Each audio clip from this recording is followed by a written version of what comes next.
Welcome back to returning listeners and welcome to new listeners. This is 1 year on. I'm Alison, and following on from episode 8, today's episode is about how Mr Darcy helped me with typing therapy. You might remember in a previous episode I mentioned I was watching the Pride and Prejudice videos, 3 of them. I also have several versions of the written novel, and I knew I couldn't concentrate enough to read a book. Being awake was hard enough in the very early days, and focus and attention were absolutely impossible.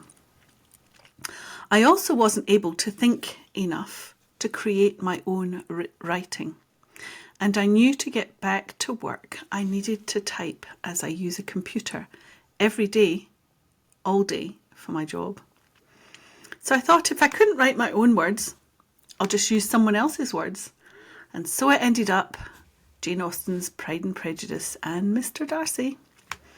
I sat down at my computer and started to type. I was basically copy typing, words that I had known since my teens. It is a truth universally acknowledged. I started and it was slow going. Before the stroke, I was easily a touch typist, with speeds if I was trying of upwards of 75 words a minute. When I first sat down, I was typing very slowly. I was trying really hard and every keystroke was a huge effort.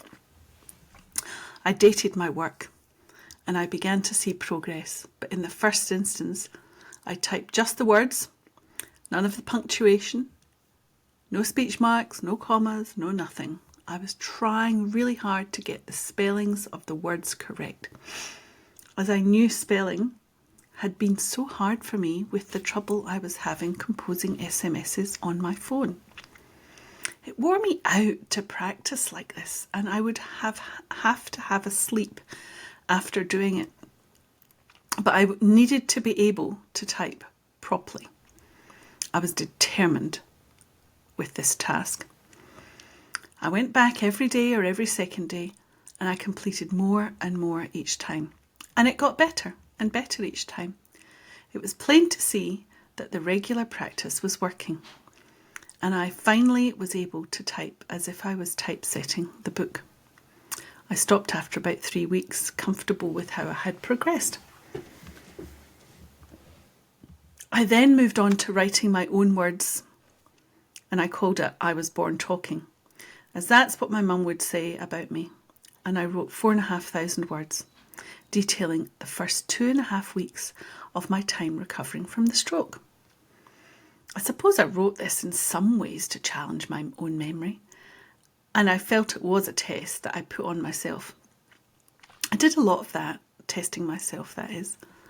I wrote details about the hospital, right down to the minutiae. Again, challenging myself. I remember also in that time in the early days, doing these strange hand and body-based exercises, which is using opposite sides of your body, doing opposite things, challenging the left and right side of your brain.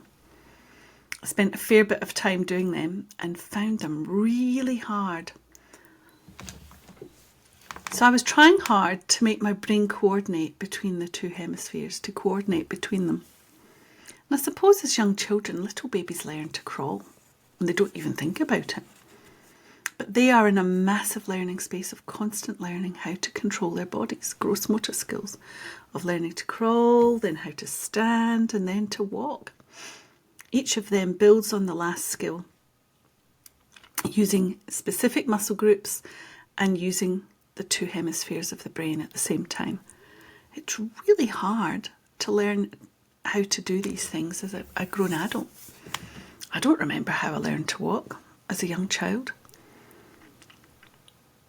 And I'm sure as a baby I didn't judge myself when I collapsed, unable to walk properly. I was really thankful that I didn't need to learn how to walk again. And I know many people who have had a stroke have to do that. So typing was the major thing that I really had to learn to do. As an adult, I judged myself all the time with my brain failing to do whatever it was that I had wanted to do. I felt that I had let myself down. Thinking back now, it's totally stupid. As I hadn't failed, a part of my brain had died, and I had to rewire a different part of my brain to compensate for the dead bit of my brain. I was determined to improve, and nothing would stop me from trying until I got it right. I doggedly refused to accept defeat. Never have I been so hell-bent on achieving my goal. My drive and determination were particularly strong in this phase of my recovery.